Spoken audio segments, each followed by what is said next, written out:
뭐 의료 쪽은 잘 하시리라고 보고 일단은 그 사회적 약자인 노인과 장애인 문제에 대한 후보자의 그 생각을 몇 가지 들어보고 싶습니다. 먼저 우리 사회는 이미 초고령 사회에 진입을 했습니다. 지난해 12월 23일 날 1,000만 명이 넘어섰는데요. 전체 인구 5명 중에 1명이 노인이고 머지않아서 2040년에는 3명 중 1명이 노인이 됩니다. 하지만 노인 빈곤율은 아까 인사말에서도 말씀하셨듯이 여전히 OECD 최고 수준이고 노인 자살률도 마찬가지입니다.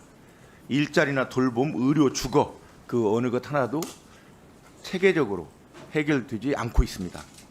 노인 문제 여러 가지 있는데 그중에서도 어떤 걸 가장 먼저 관심을 가지고 하실지, 그리고 노인 문제를 전반적으로 어떻게 대처하실지 한번 후보자님 말씀 듣고 싶습니다. 네, 의원님 말씀 주신 대로 초고령화 속도가 굉장히 빠른 상황이기 때문에 노인 문제에서 제일 복지부가 우선적으로 챙겨야 할 거는 노인 빈곤을 해결하는 문제여서 노인의 소득에 대한 노후 소득에 대한 안정화 부분과 또 노인의 일자리를 확충하는 부분들이 제일 중요할 것 같고요. 그 다음으로 제가 더 관심을 가지고 할 거는 아무래도 돌봄 수요가 굉장히 늘어날 거기 때문에 노인들이 지역사회에서 건강하게 여생을 보낼 수 있게끔 지역사회 중심의 통합돌봄 사업을 체계화하는 것을 가장 중요한 점이라고 생각하고 있습니다. 네. 그리고 또 하나 이제 장애인에 대한 정책 역시 마찬가지인데요. 이 부분도 이제 잘 알아서 하시고 뭐 복지부에 여러 분들이 계시니까 관련 전문가들도 계시니까 알아서 하시겠지만 장애인의 자립과 사회 참여는 이게 헌법적 권리입니다. 그렇죠? 네. 그런데도 불구하고 여전히 이동권이나 교육권, 노동권 등 기본권 보장에서 제도와 현실 사이의 간극이 매우 큽니다. 중증 장애인의 탈시설은 아직 국가가 책임지지 않고 있고 활동 지원 시간 부족으로 한해서 인간다운 삶이 위협받고 있는 사실은 그게 현실입니다. 장애인 관련해서는 어떤 후보자께서는 어떤 그 생각을 가지고 계시고 그리고 장애인에게는 장애인 정책은 어떤 방향으로 해나가실지. 장애인분들의 어려움은 잘 알고 있습니다. 해결해야 될 과제가 너무 산적한데요. 아무래도 이제 소득에 대한 부분들이 있기 때문에 장애인 연금에 대한 부분을 좀 더 확대하는 것들을 검토를 하는 게 필요하겠고요.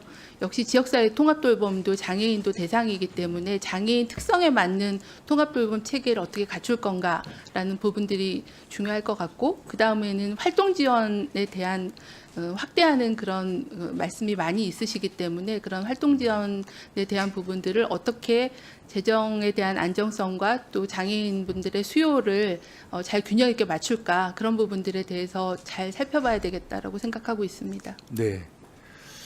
그리고 이재명 대통령이 지난 대선에서 돌봄 통합지원법을 기반으로 한 통합돌봄 체계 구축을 공약을 했습니다. 네. 그리고 지금 국정기획위원회에서도 이걸 뭐 세부적으로 준비를 잘 하고 있는 걸로 알고 있는데요.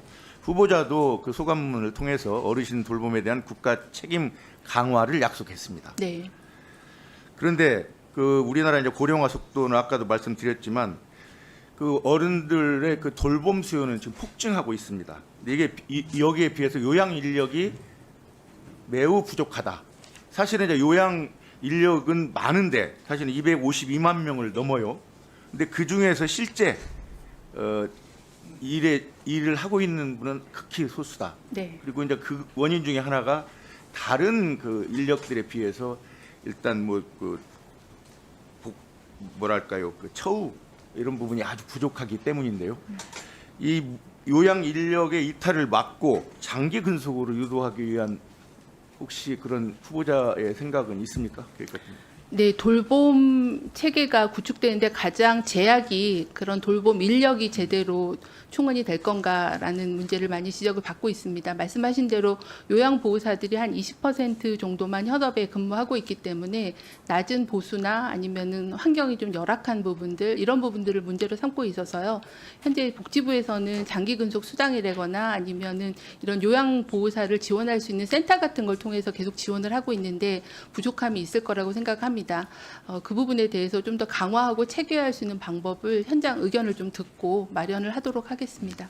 그러니까 현장에서 이탈하는 그 요양 인력들이 가장 먼저 꼽는 게 처우 문제거든요. 네, 맞습니다. 다른 분야와 비교해서 많이 부족함이 있습니다. 네. 그래서 그 부분부터 복지부에서 좀 챙겨주시기 바라고.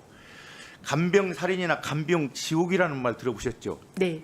정말 간병은 큰 사회적 문제이기도 하지만 집안에 한 명 그 중증 질환자가 있거나 그러면 그 집안 자체가 무너지는 경우가 많이 있습니다.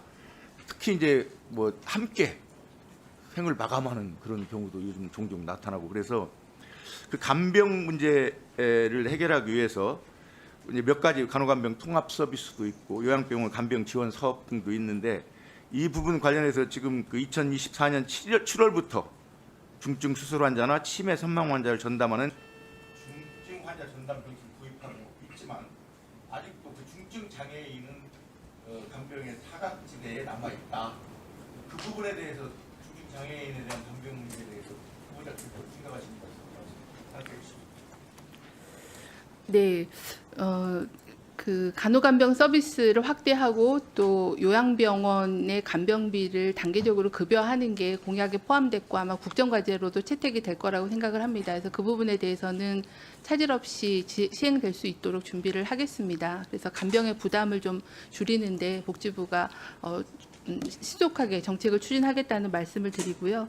말씀하신 대로 중증 장애인은 또 다른 중증 환자하고는 다른 특성이 있고 또 활동 지원이나 이런 부분들이 또 더 필요한 부분들이 있기 때문에 이런 그 장애인의 활동 지원 사업하고 어떻게 연계해서 중증 환자에 대한 간병에 대한 것을 해결할 건가에 대해서는 좀 더 검토가 좀 필요하다는 그런 문제인식 정도를 가지고 있고요. 그 세부 방안에 대해서는 장관으로 취임하게 되면 세부적인 방안을 검토하고 마련을 하도록 하겠습니다. 중증 환자이면서 장애인이 네. 이 부분에 대한 사회적인 배려가 특별히 필요하고 그 정도는 국가의 책임져야 되는 게 아닌가 하는 생각을 그 부분을 좀 말씀해 주시죠. 네, 소병훈 의원님 수고하셨습니다. 정회를 하려고 했는데 우리 김미애 간사님께서 우리 안상훈 의원님까지는 질의를 마치고 정의했으면 좋겠다는 요청이 있으셔서 다음은 존경하는 안상훈 의원님 질의하여 주시기 바랍니다.